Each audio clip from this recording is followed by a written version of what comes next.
Assalamualaikum warahmatullahi wabarakatuh. Bertemu lagi kita di pelajaran kimia analisis. Nah, di pertemuan kita yang berikutnya, kita akan bahas bab baru. Nah, sebelum kita bahas tentang bab ini, yuk kita review dulu apa saja sih metode volumetri yang akan dan sudah kita pelajari selama di semester gasal dan juga semester genap.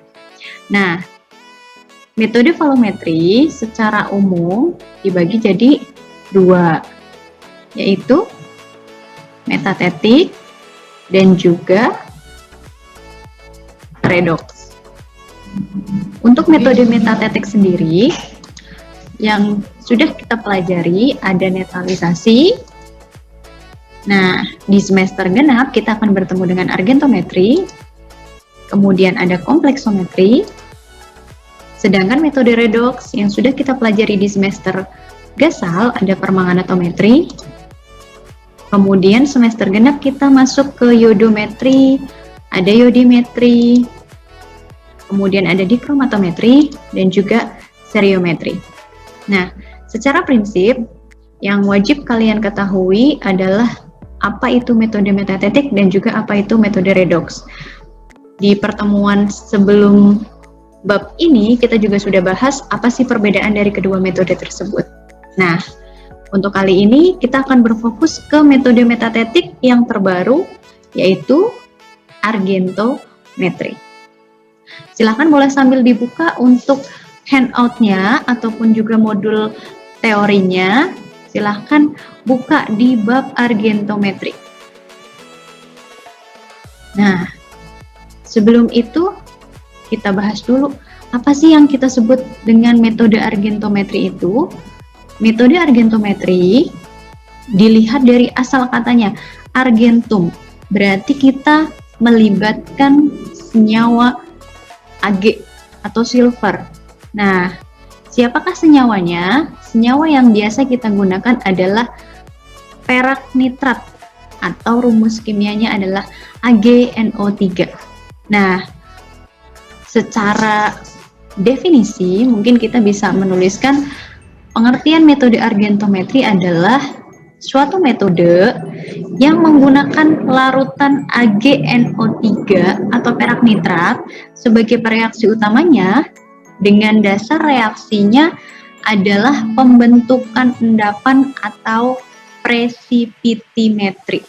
Nah, biasanya kalau kalian dengar kata precipitation atau endapan, berarti ingat-ingat, oh ini adalah prinsip dari metode argentometri, gitu ya.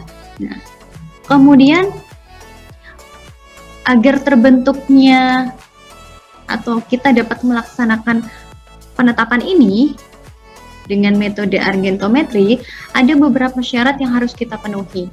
Yang pertama, KSP endapannya harus kecil. Kenapa? Agar endapannya mudah terbentuk dan juga mantap. Kemudian yang kedua, reaksi pembentukan endapannya harus cepat. Yang ketiga, hasil titrasi tidak boleh menyimpang akibat adsorpsi atau kopresipitasi. Nah, ingat lagi, apa sih istilah kopresipitasi? Kalian harusnya sudah dapat di kelas 10 di gravimetri. Apa sih kopresipitasi? Nah, yang tahu jawabannya boleh dituliskan di kolom komentar ya. Oke, kemudian titik akhir harus teramati dan tajam. Kenapa seperti itu? Karena di sini kita tidak hanya mengawati warna untuk titik akhirnya, tetapi juga bergantung pada endapan yang terbentuk. Maka harus teramati dan juga tajam. Ini ya, berarti ada 4 syarat-syarat yang harus dipenuhi untuk melaksanakan metode argentometri. Nah, sebelum lanjut ke yang berikutnya, kita lihat dulu nih, contoh penetapan apa saja sih yang bisa kita lakukan dengan cara argentometri. Nah, bisa dilihat. Pasti sudah tidak asing dengan produk ini ya. Nah, minuman isotonik. Oke, kira-kira senyawa atau ion apa sih yang bisa kalian tetapkan kadarnya dengan cara argentometri? Nah, kalau yang tahu jawabannya boleh ditulis di kolom komentar ya. Oke, salah satunya nanti kalau kalian ketemu di PKT, atau nanti ketika kalian kelas 4 ada project untuk menganalisis minuman isotonik yang bisa dikerjakan dengan cara konvensional. Nah, bisa pakai metode argentometri, gitu ya. Berikutnya, nah apa nih? Ya, kalau kalian lihat infus, kenapa infus bisa dilakukan dengan cara metode argentometri? Kira-kira apa sih komposisi dari infus? Boleh dituliskan di kolom komentar ya. Oke, berikutnya ada, nah ini, obat tetes mata. Kenapa obat tetes mata bisa dilakukan analisisnya dengan cara metode argentometri? Kira-kira apa sih komposisi dari obat tetes mata? Kalian nanti bisa tuliskan juga di kolom komentar. Senyawa apa yang bisa ditetapkan dengan metode argentometri? Begitu ya. Nah, kemudian yang terakhir ada contoh. Nah, kalau lihat gambar ini pasti bawaannya lapar ya. Kira-kira mana nih yang bisa ditetapkan dengan cara argentometri? Apakah cabenya atau tomatnya? Nah, ternyata adalah ikan asinnya. Iya, apa sih kandungan dari ikan asin? Pasti kalian semua juga sudah tahu ya. Tapi yang harus kita perhatikan, kalau contoh-contoh yang sebelumnya sampelnya berupa cairan. Jadi bisa langsung kalian mungkin nanti pipet, encehkan, bisa langsung dianalisis gitu ya. Nah, tapi kalau kalian sekarang lihat sampelnya ikan asin, jangan dibayangin ikan asinnya langsung masuk ke Erlenmeyer ya. Nah, nanti berenang ikannya ya. Jangan. Jadi kalian nanti akan dapat pelajaran gimana cara melakukan preparasi dari sampel padatan ke sampel menjadi cairan, itu nanti ada di lab PKT ya. Gitu ya, pokoknya yang penting tahu dulu ada logam apa saja, ada ion apa saja yang bisa kalian analisis dengan cara argentometri. Berarti kita bisa ambil kesimpulan, oh berarti sampel-sampel yang mengandung ion klorida secara khusus atau ion-ion halida secara umum berarti dapat dilakukan dengan metode argentometri. Asalkan dia nanti bisa membentuk endapan dengan reaksi utama kita, yaitu AgNO3. Jelas ya, sampai di sini. Contoh parameter nanti kalian bisa cari lagi yang lainnya. Silahkan kalau yang tahu dalam kehidupan sehari-harinya, misalkan menemukan sampel yang lainnya, boleh dituliskan di kolom komentar. Nah, berikutnya hubungan KSP dengan pembentukan endapan. Nah, di sini kalau kalian membahas tentang endapan, tidak akan jauh-jauh dari yang namanya KSP. Apa itu KSP? Konstanta Solubility Product. Nah, berarti kalian nanti buka lagi buku pelajaran di kelas 10 ya. Saya contohkan di sini ada reaksi argentometri, ada NaCl atau sampel yang biasanya kita pakai, bertemu dengan AgNO3 membentuk endapan AgCl. Nah, endapan AgCl ini biasanya nanti akan terurai menjadi ion Ag+ plus Cl-. Nah, S di sini biasa kita simbolkan dengan solubility atau ion Ag+ di sini punya tetapan atau solubility atau kelarutannya. Nah, kemudian KSP biasanya adalah hasil kali ion-ionnya atau hasil kali kelarutan dari ion-ionnya yang kita sebut sebagai konstanta solubility product. Nanti kita review lagi pelajaran di kelas 10 ya. Nah, kita contohkan yang paling gampang. Endapan AgCl di sini mengion sebanyak 1 kali 10 pangkat min 5 dalam air murni. Nah, dari mana 1 kali 10 pangkat min 5? Nanti kalian coba menghitung lagi dari KSP-nya. Jadi kita nanti dari KSP AgCl, KSP AgCl itu adalah 1 kali 10 pangkat min 10. Nah, kemudian kalian bisa hitung berapa S-nya. Nah, jadi ion Ag+ dan ion Cl- sama nih S-nya, 1 kali 10 pangkat min 5 dalam air murni. Nah, catatannya, kalian nanti juga ingat lagi pelajaran di kelas 10 ya. Jadi, kapankah suatu endapan dikatakan sudah mengendap? Apabila hasil kali konsentrasi ion-ionnya lebih besar dibandingkan KSP endapannya. Artinya, KSP AgCl-nya harus lebih kecil dibandingkan hasil kali konsentrasi ion-ionnya. Kalau baru sama antara KSP dengan hasil kali konsentrasi ion-ionnya, maka dia dikatakan baru mulai mengendap. Sedangkan jika KSP-nya yang lebih besar, maka dia pasti belum mengendap. Gitu ya. Ini adalah catatan kapankah si endapan ini bisa dikatakan sudah mengendap, mulai mengendap, dan belum mengendap. Nah, yang berikutnya, karena di sini kita metode argentometri ini tidak jauh-jauh dari larutan AgNO3, maka kalian juga harus tahu apa saja sih sifat-sifat dari larutan AgNO3. Yang kalian harus tahu, yang pertama, larutan AgNO3 ini mudah larut di dalam air. Jadi ketika nanti membuat, kalian tidak perlu tambahan reaksi yang lain, biasanya dia sudah bisa langsung dilarutkan dalam air. Nah, kemudian dia bersifat oksidator kuat. Nah, bisa dilihat dari mana? Dari enol selnya. Kalau kalian masih punya tabel enol sel, silahkan dibuka. Apakah benar? Plus 0,80 volt. Walaupun dia bersifat oksidator, tapi untuk argentometri ini tidak kita golongkan ke dalam metode redox. Kenapa? Karena nanti reaksi yang terbentuk hanya terjadi pertukaran ion saja tanpa adanya perubahan Bilox. Nah, tapi yang harus kalian perhatikan, walaupun di sini dia reaksinya metatetik, tetapi kalau dia bertemu zat-zat yang bersifat reduktor, maka si AgNO3 ini dia akan reaktif, gitu ya. Jadi dia bisa saja mengoksidasi zat-zat organik atau mungkin zat-zat yang bersifat reduktor yang ada di dalam sampel. Makanya itu yang harus kita perhatikan. Nah, contohnya apa sih zat-zat reduktor yang ada dalam sekitar kita? Atau pada saat kalian penetapan apa sih yang harus diwaspadai gitu ya.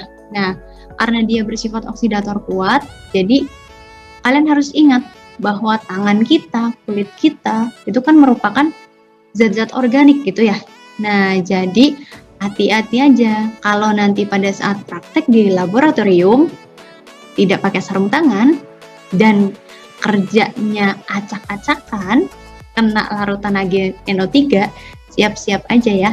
Kulitnya akan jadi eksotis gitu ya. Nah, atau pokoknya kalau ketahuan deh kalau yang kerjanya bersih sama enggak, kalau nggak pakai sarung tangan, siap-siap aja. Kulitnya pasti akan teroksidasi. Dan itu nggak bisa langsung hilang hanya dengan dicuci atau pakai sabun gitu, mau digosok-gosok kayak apa, nggak akan bisa.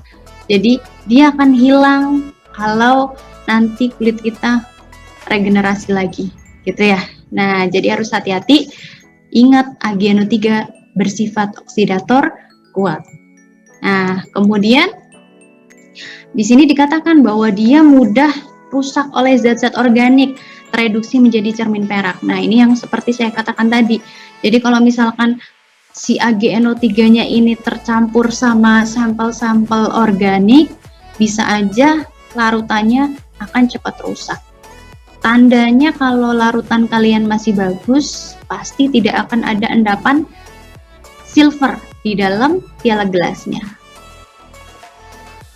Nah, kemudian sifat-sifat yang lainnya adalah mudah terurai oleh cahaya.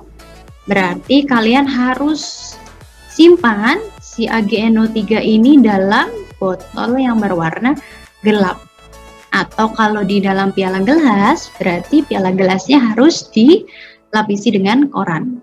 Kalau memilih buret, berarti harus pastikan buretnya yang berwarna coklat. Jangan sampai nanti kamu pilih buret yang bening, gitu ya, itu udah salah total, gitu ya. Nah, berikutnya, biasanya untuk larutan AgNO3 ini bekerjanya pada pH netral. Nah, itu tadi adalah sifat-sifat dari larutan AgNO3. Kalian bisa cari lagi sifat-sifat yang lainnya. Kalau menemukan sifat yang lainnya boleh dituliskan di kolom komentar ya. Nah, kemudian ada 3 cara yang paling terkenal dalam argentometri.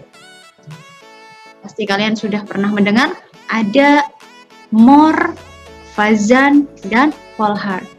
Jangan sampai ketukar ya, bukan Fatans tapi Fazan. Nah, apa sih bedanya dari ketiga cara ini? Jadi 3 cara ini punya catatan-catatan atau punya kekhasan masing-masing. Apa saja perbedaannya? Nah, tentu saja kita lihat dari indikatornya. Indikator untuk cara Mohr itu kita pakai K2CrO4 atau kalium kromat. Nah, apakah sih warna kalium kromat itu? Kalau yang tahu bisa tulis di kolom komentar ya. Kalium kromat dengan kalium dikromat berbeda. Nah, jadi jangan sampai salah nanti menyebutkan rumus kimianya ya. Kemudian kita lihat dari titik akhirnya. Kalau indikatornya berbeda, pasti titik akhir yang terbentuk juga akan berbeda. Di sini menghasilkan endapan berwarna merah bata. Nah, merah bata seperti apa? Nanti kita akan bandingkan ya, warnanya seperti apa sih untuk cara Mohr. Titik akhir yang benar seperti apa? Nanti kalian bisa lihat di video lab volumetri ya. Nah, kemudian yang ketiga nanti ada cara titrasinya. Cara titrasi yang digunakan untuk Mohr adalah cara titrasi langsung. Nah, yang berikutnya untuk cara Fazan, indikator yang kita gunakan adalah indikator adsorpsi atau indikator HFL yang kita gunakan, indikator fluorescence. Kemudian titik akhir yang didapatkan adalah endapan merah jambu. Nah, cara titrasi yang digunakan adalah cara titrasi langsung. Berikutnya untuk Volhard. Nah, Volhard di sini menggunakan indikatornya adalah Fe3+. Titik akhir yang dihasilkan adalah pembentukan senyawa kompleks berwarna. Nah, warnanya apa? Nanti kita lihat dari reaksinya ya. Kemudian cara titrasi yang kita pakai untuk Volhard adalah titrasi kembali. Nah, karena titrasi kembali dia ada sedikit perbedaan. Dan yang pernah kalian kerjakan kalau titrasi kembali pasti ada blanko, ada zat yang berlebih terukur. Nah, nanti apakah penitarannya juga sama AgNO3 ataukah ada penitar yang lain? Kita akan bahas satu-satu, dimulai dari cara Mohr. Nah, untuk cara Mohr ini yaitu cara yang menggunakan larutan kalium kromat sebagai indikator dan terbentuk titik akhirnya adalah berwarna merah coklat dengan adanya kelebihan AgNO3. Nah, merah coklat atau merah bata sama saja ya. Kita bisa lihat reaksinya seperti apa. Nah, kalau contoh di sini kita punya sampel NaCl, ketika bertemu dengan AgNO3, maka akan terbentuk endapan AgCl dan NaNO3. Kemudian, kelebihan 1 tetes penitar AgNO3, maka dia akan bereaksi dengan kalium kromat.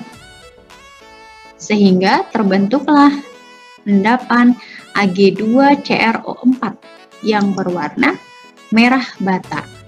Nah, dari reaksi ini kalian bisa simpulkan endapan mana yang akan mengendap terlebih dahulu.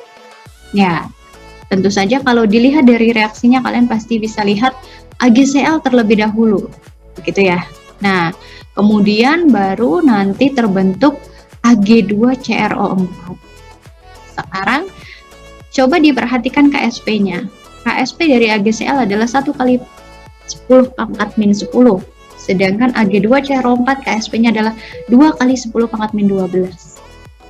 Kalau tadi kalian memperhatikan catatan dari syarat-syarat terbentuknya endapan, kalau semakin kecil KSP-nya, harusnya dia semakin mudah mengendap.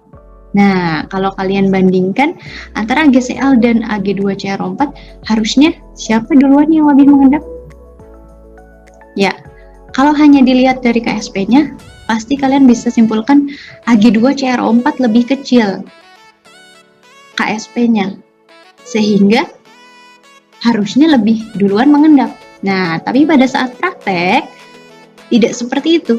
AgCl yang mengendap terlebih dahulu, sedangkan Ag2CrO4 mengendapnya lebih lama. Nah, kira-kira kenapa seperti itu? Jadi kalau nanti kalian bikin dasar untuk penetapan ini, jangan sampai kalian nanti menuliskan AgCl mengendap terlebih dahulu dikarenakan KSP AgCl lebih kecil. Nah, kalau kalian bikin pernyataan seperti itu, langsung otomatis salah gitu ya. Kenapa? Karena faktanya KSP AgCl lebih besar dibandingkan KSP Ag2CrO4. Nah, kemudian apa jawabannya nih? Kenapa Ag2CrO4 mengendapnya lebih lama? Nah, kita bahas ya habis ini ya. Yang harus kita perhatikan untuk membuktikan pernyataan tadi, kita harus menghitung kelarutan Ag2CrO4 di dalam air. Nah, berarti kita harus hitung dulu kelarutan Ag2CrO4. Nah, berarti kita harus hitung kelarutan Ag2CrO4. Sebelum itu, kita tentukan dulu ya S dari AgCl. Kalau tadi masih bingung, AgCl kalau dia terurai di dalam air, maka Ag plus ditambah dengan Cl-. Nah, kalau di sini KSP, di sini adalah S dikali S. KSP dari AgCl adalah 1 kali 10 pangkat min 10 sama dengan S kuadrat. Maka S kita peroleh 1 kali 10 pangkat min 5. Nah, ini adalah kelarutan dari AgCl.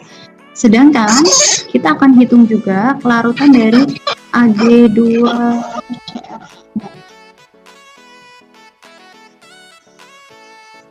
Kalau dia terurai dalam air, akan membentuk Ag plus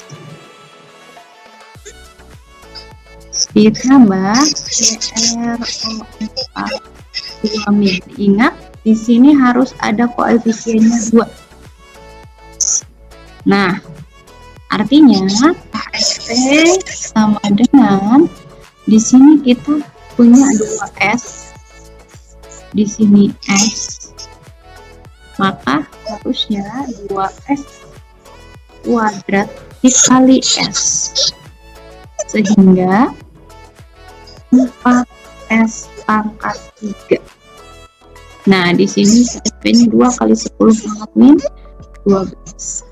Nah, yang harus kalian perhatikan adalah antara AgCl dengan Ag2CrO4 ini adalah ion senama. Ion apa yang sama? Yaitu ion Ag. Nah, Mayer, kalian tahu untuk penetapan ini, Ag ini berperan dalam pembentukan endapan AgCl dan Ag2CrO4. Otomatis, ketika kalian nanti punya larutan dan ionnya sama, dia akan sama nih. Ag-nya ketika sudah tahu 1 kali 10 pangkat min 5, maka di dalam Ag2CrO4 yang konsentrasinya juga sama, ya. Kita umpamakan di sini konsentrasi Ag-nya adalah 1 kali 10 pangkat min 5, maka kita bisa hitung seperti ini.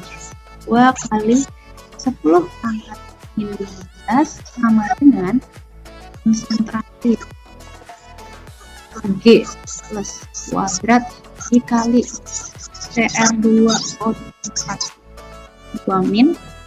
Nah, Ag-nya kita masukkan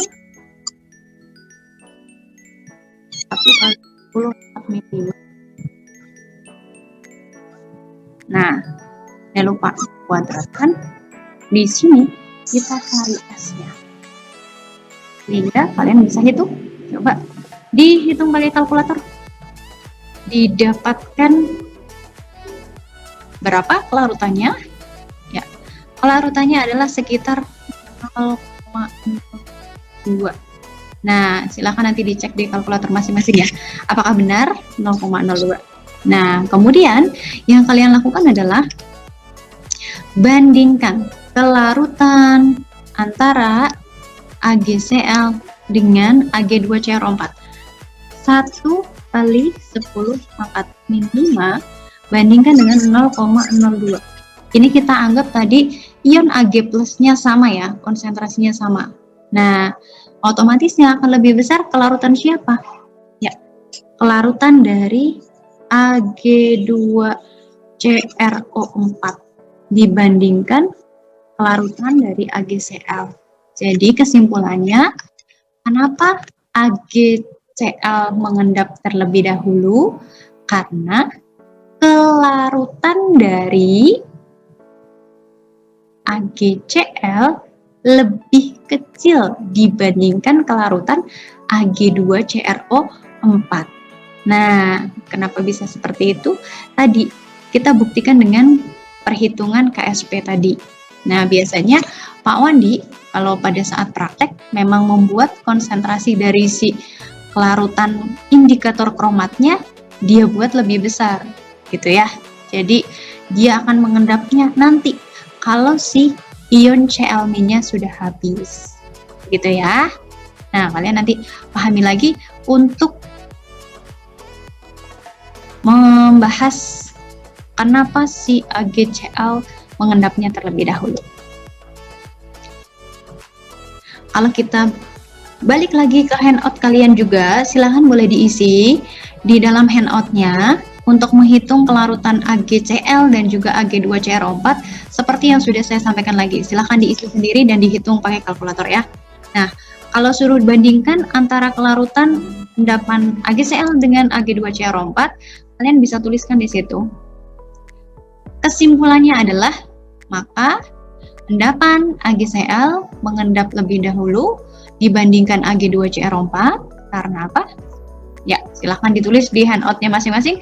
Karena kelarutan AgCl lebih kecil dibandingkan kelarutan Ag2CrO4.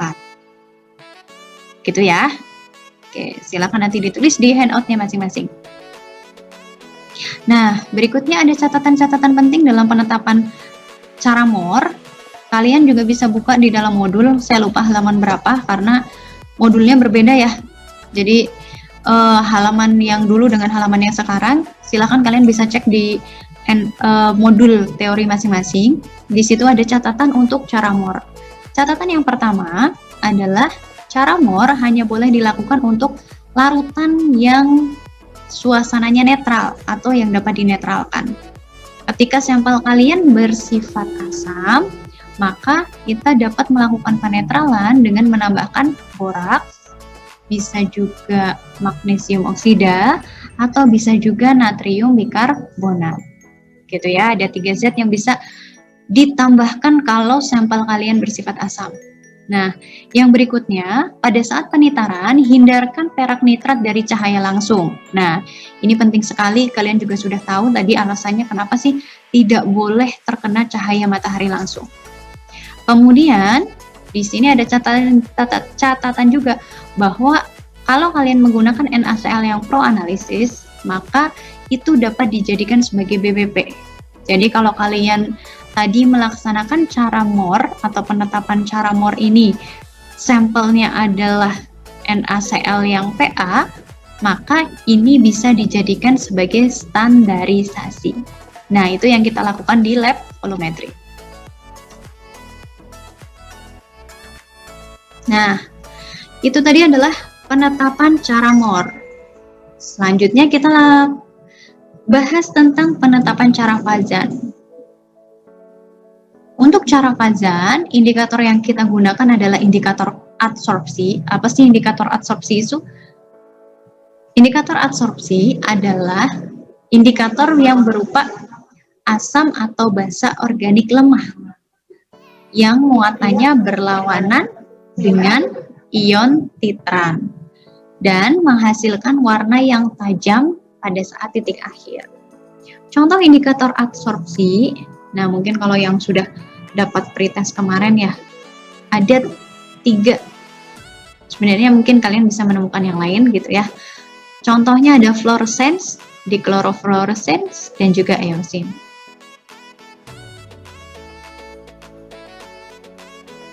Kemudian reaksinya untuk cara Fazan, di sini ada NaCl ditambah AgNO3 membentuk endapan AgCl, masih sama seperti reaksi pada cara MOR. Nah, bedanya kelebihan 1 tetes AgNO3 dalam cara Fazan akan bereaksi dengan indikator Fl-. Di sini kalian jangan bayangkan ada lambang kimia baru Fl ya. Di tabel periodik kalau kalian cari pasti nggak ada gitu ya. Nah, fluorescence ini hanya singkatan saja, lambangnya kita buat biar mempermudah Fl- gitu ya. Nah, sehingga nanti kalau dalam reaksi kita nggak menuliskan struktur organik yang panjang. Nanti kalian bisa cari tahu struktur organiknya untuk fluorescence seperti apa ya.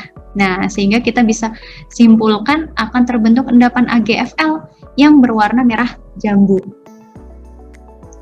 Nah, pertanyaannya masih sama seperti yang tadi. Kira-kira endapan mana yang akan mengendap terlebih dahulu? Gitu ya, antara AgCl dengan AgFl. Tentunya pasti jawaban kalian AgCl, begitu ya. Nah, karena memang dari reaksinya AgCl akan terbentuk terlebih dahulu. Nah, pertanyaan selanjutnya, apakah sama antara alasan dalam cara MOR dan juga cara Fazan? Apakah karena kelarutannya juga, maka si AgCl ini mengendap terlebih dahulu? Nah, kita lihat dari skema berikut ini ya. Ini kalau kalian lihat nanti titik akhirnya berupa endapan pink yang menggumpal di bagian dasar Erlenmeyer ya. Jadi endapannya tidak melayang di bagian atas.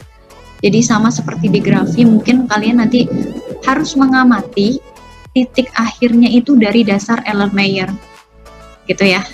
Nanti saya contohkan di gambar berikut ini.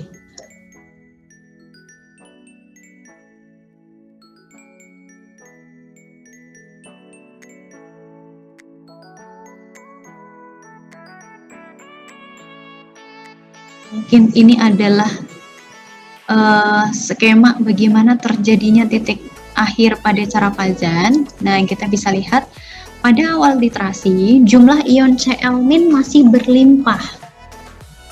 Nah, kemudian di sini kita simbolkan ya, karena dia masih berlimpah, maka ketika ada titran yang kita tambahkan, maka otomatis si Ag pasti akan berikatan nih.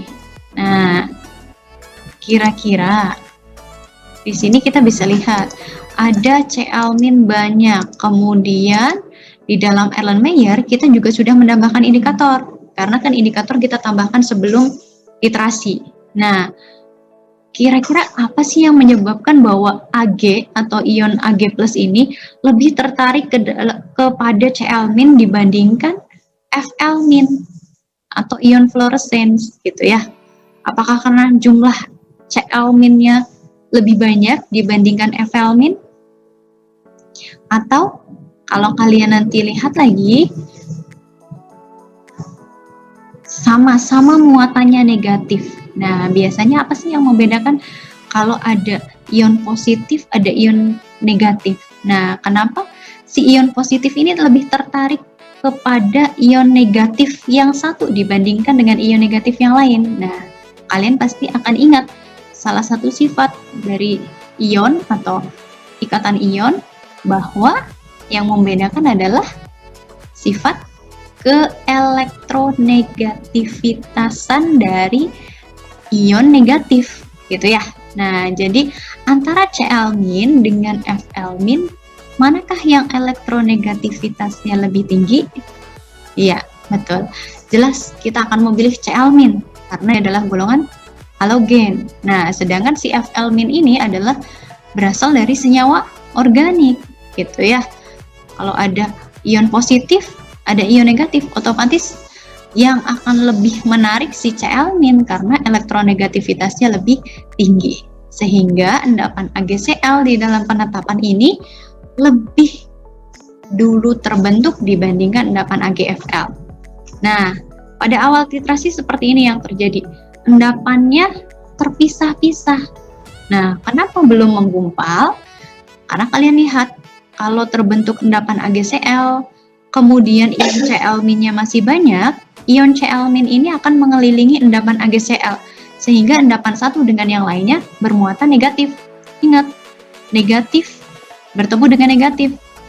Ya, ion sejenis harusnya gimana? Tolak menolak ya. Nah, jadi pokoknya ingat kalau yang sejenis-sejenis biasanya harusnya tolak menolak gitu ya. Nah, jadi karena ini ionnya sama-sama bermuatan negatif, pasti dia akan terpisah-pisah endapannya. Jadi di awal titrasi belum menggumpal. Nah, apa yang terjadi ketika mendekati titik akhir? Pada saat Cl-nya habis atau sampelnya habis, maka inti AgCl tadi jadi bermuatan positif, negatif, atau netral? Ya, betul. Dia jadi netral. Nah, ketika netral tadi, dia mulai mendekat dan saling menggumpal antara satu dengan yang lain. Nah, pada saat sudah menggumpal dan kelebihan satu tetes penitar AgNO3, muatan dari si endapan tadi akan menjadi positif. Nah, jadi karena ada Ag tadi kelebihan ion positif, maka dia akan bermuatan positif. Dan ingat, kita masih punya ion negatif. Siapa? Fl- atau indikatornya. Nah, pada saat positif ketemu negatif, Ag bertemu dengan Fl-, maka terjadilah endapan berikut ini.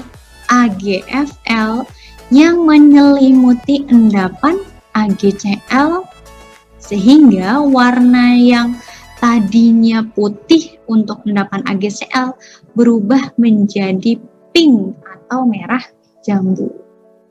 Nah, itu tadi adalah mekanisme atau mungkin skema atau mungkin cerita gimana terbentuknya endapan AgFl, kenapa dia mengendapnya lebih lama dibandingkan AgCl, dan kenapa sih dia disebut sebagai indikator adsorpsi. Nah, kalian ingat aja, ad berarti ada di permukaan. Jadi, si endapan ini hanya ada di permukaan AgCl saja. Gitu ya, menyelimuti endapan AgCl. Sehingga berubah menjadi warna merah jambu. Kalau nanti disuruh cerita, harus bisa ya. Oke.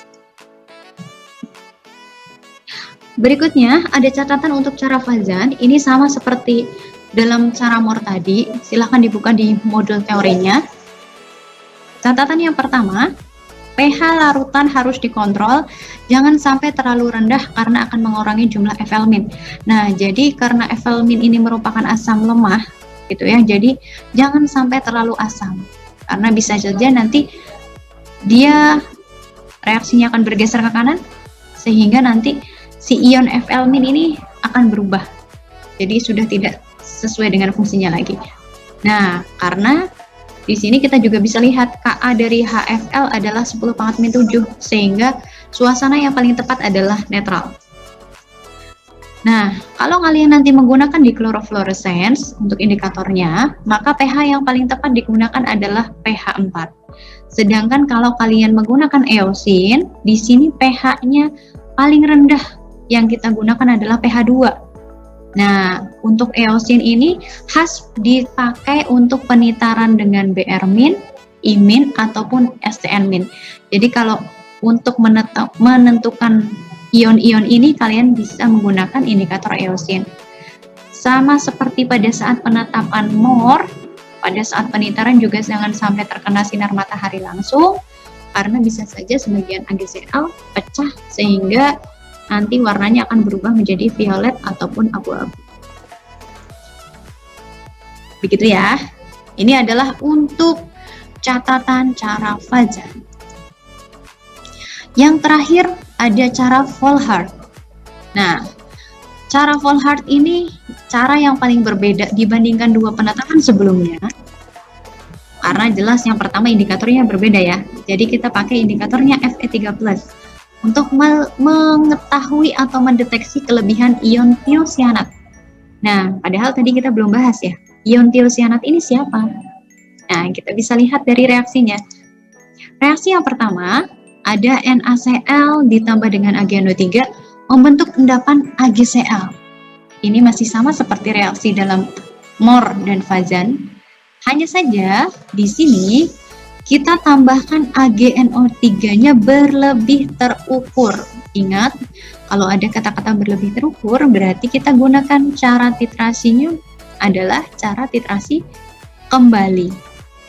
Kalau ada cara titrasi kembali berlebih terukur, otomatis nanti ada sisa dari AgNO3. Nah, sisa dari AgNO3 ini yang akan bertemu dengan penitarnya, yaitu si KCNS. Nah, sehingga kalau tadi dikatakan ada kelebihan tiocyanat, ternyata penitarnya bukan AgNO3, melainkan KCNS. Nah, kelebihan KCNS ini atau penitar ini yang nantinya dideteksi dengan indikator Fe3+, sehingga terbentuklah senyawa kompleks berwarna, yaitu dengan warnanya adalah larutan merah. Nah, kalian berarti bisa bayangkan di sini ada 3 tahapan reaksi dan ada 2 endapan. Nah, endapan yang pertama adalah endapan AgCl yang berwarna putih. Yang kedua ada endapan AgSCN. Nah, ini juga sama-sama putih endapannya. Sedangkan untuk mendeteksi titik akhirnya, nanti ada perubahan warna larutan dari yang tadinya putih akan menjadi merah karena terbentuknya senyawa kompleks. Gitu ya. Nah, nanti saya akan contohkan foto untuk titik akhir penetapan Volhard.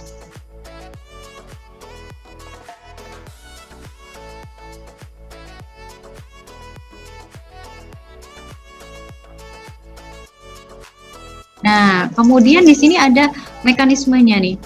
Pada penetapan ini, gitu ya. Jadi KSP dan SAgCl di sini lebih besar dibandingkan KSP dan SAgSCN. Otomatis yang akan mengendap terlebih dahulu adalah AgSCN karena dia lebih kecil. Nah, apa yang terjadi kalau AgSCN dia lebih kecil KSP dan juga kelarutannya? Yang terjadi adalah begini, GCl yang sudah terbentuk di dalam preparasi sampel, ini harus kita lindungi endapan si AgCl agar tidak bereaksi dengan SCN membentuk AgSCN dengan penambahan zat lain yaitu nitrobenzen. Jadi nanti kalian bisa perhatikan pada saat preparasi sampelnya di dalam penetapan Volhard, ketika sudah ditambahkan AgNO3 dan langsung terbentuk endapan AgCl, maka langsung kita tambahkan nitrobenzen. Jangan lupa dicek.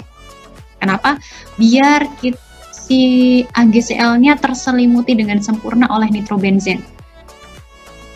Jadi kita lindungi endapannya sehingga pada saat nanti penitaran yang bereaksi dengan si KSCN hanya AgNO3 yang tersisa saja.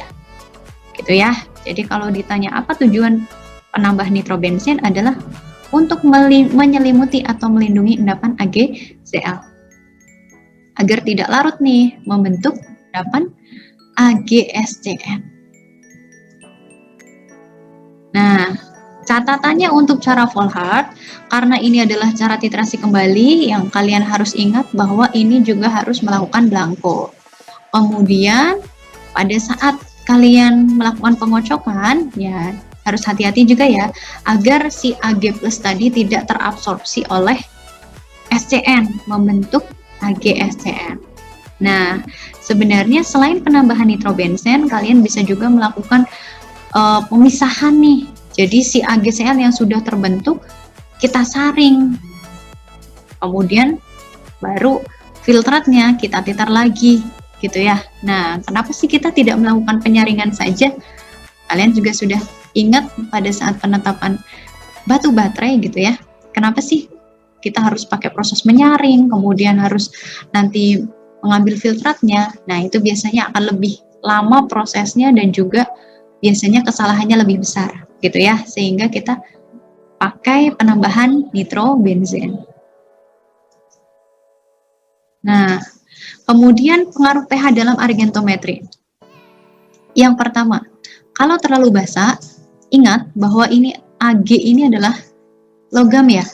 Nah, jadi ingat bahwa Ag ini logam, maka dia dapat terhidrolisis. Jadi jangan digunakan pH yang terlalu basah. Kemudian, kalau terlalu asam juga sebenarnya tidak boleh pada indikator-indikator tertentu. Contohnya kalau kalian menggunakan indikator HFL atau fluorescence, sama seperti yang saya katakan tadi, si indikator akan kehilangan fungsinya karena suasananya yang terlalu asam sehingga reaksinya berjalan ke kiri ya. Jadi suasananya terlalu asam gitu ya. Nah, sekian untuk pertemuan pada hari ini. Jadi inti dari materi atau bab metode argentometri ini sebenarnya kita hanya bahas 3 cara, yaitu Mohr, Fazan, dan Volhard. Kalau kalian sudah bisa membedakan 3 ciri-ciri dari penetapan-penetapan ini tadi, berarti insya Allah lulus ya untuk metode argentometrinya. Oke, jika ada pertanyaan lebih lanjut bisa kalian sampaikan, bisa juga dituliskan di kolom komentar, ataupun mungkin bisa japri langsung ke saya. Oke, terima kasih. Sekian untuk pertemuan pada hari ini. Sampai bertemu lagi minggu depan. Wassalamualaikum warahmatullahi wabarakatuh.